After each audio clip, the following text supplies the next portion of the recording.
हरे कृष्ण।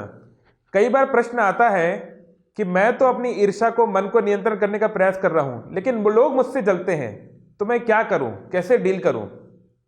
तो देखिए, लोग क्या कर रहेंगे, क्या सोचेंगे, वो तो हमारे हाथ में नहीं है। लेकिन कहते हैं if you fail to plan, you are planning to fail. तो कहने का मतलब, अगर हमें पता है कि कोई व्यक्ति हमारे से ईर्ष्या कर रहा है किसी विशेष कारण से, तो उस वस्तु, उस कारण को हमें एनालाइज करना चाहिए। क्या ऐसा कुछ है जो हम उसके लिए कर सकते हैं जिससे वो अपने उस फील्ड में आगे बढ़े?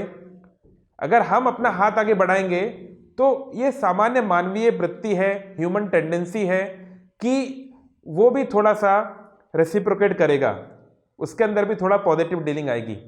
तो सामान्य लोग, जो अधिकतर लोग हैं, वो इस प्रकार से कहते हैं कि if you land a hand they will at least land a finger, इतना तो होगा ही। तो ये हम कर सकते हैं, क्योंकि ईर्ष्या कहाँ होती है? जहां प्रेम नहीं होता। सामान्य तौर पे कभी आप नहीं सुनेंगे कि माता पिता अपने बच्चे से ईर्ष्या कर रहे हैं, सुनेंगे नहीं, क्योंकि वो उनको प्रेम करते हैं, है ना। तो ऐसे ही अगर उस व्यक्ति से हम अपने आप को एक प्रेम संबंध में, या फिर उस संबंध को और गहरा बना सके, तो जरूर ईर्ष्या के ऊपर विजय हम प्राप्त करने में उस व्यक्ति की भी मदद कर सकते हैं।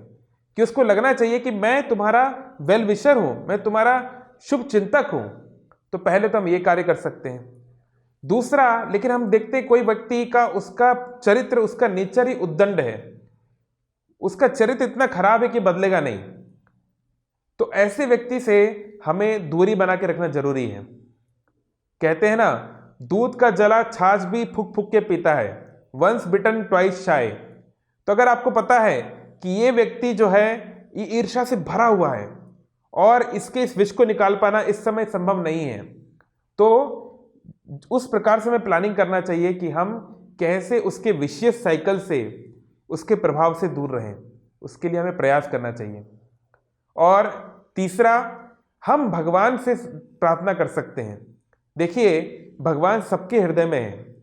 तो अगर हम भगवान से किसी के लिए विशेष प्रार्थना करेंगे ना कि इस व्यक्ति को थोड़ा सद्बुद्धि दीजिए, खासकर अगर वो हमारा अपना है, संबंधी है, रिश्तेदार है, दोस्त है, तो कभी कभी भगवान भी ऐसी सिचुएशंस बना देते हैं कि उस व्यक्ति को भी सच्चाई दिखने लगती है। तो इस प्रकार से चिंता की कोई बात नहीं। ईर्ष्या हर व्यक्ति के अंदर है, किसी में कम है, किसी में ज्यादा है, ये भवरोग सबके अंदर है। लेकिन अगर हम प्रेम के द्वारा उस ईर्ष्या को सब्स्टिट्यूट कर पाए, किसी प्रकार से धीरे धीरे स्थापित कर पाए, तो उस व्यक्ति को हम ईर्ष्या से निकलने में मदद कर सकते हैं। और अगर वो नहीं निकल पा रहा है तो फिर हमें प्रैक्टिकल चेंजेस करने पड़ेंगे, प्रैक्टिकल डिस्टेंस, हेल्दी डिस्टेंस उससे रखना पड़ेगा। हरे कृष्ण। ऐसे ही और भक्तिमय कार्यक्रमों के लिए देखिए हरे कृष्णा टेलीविजन, और इसे प्राप्त करने के लिए आप अपने केबल अथवा DTH ऑपरेटर से संपर्क करें तथा और अधिक जानकारी के लिए आज ही डायल करें 7666 839 839।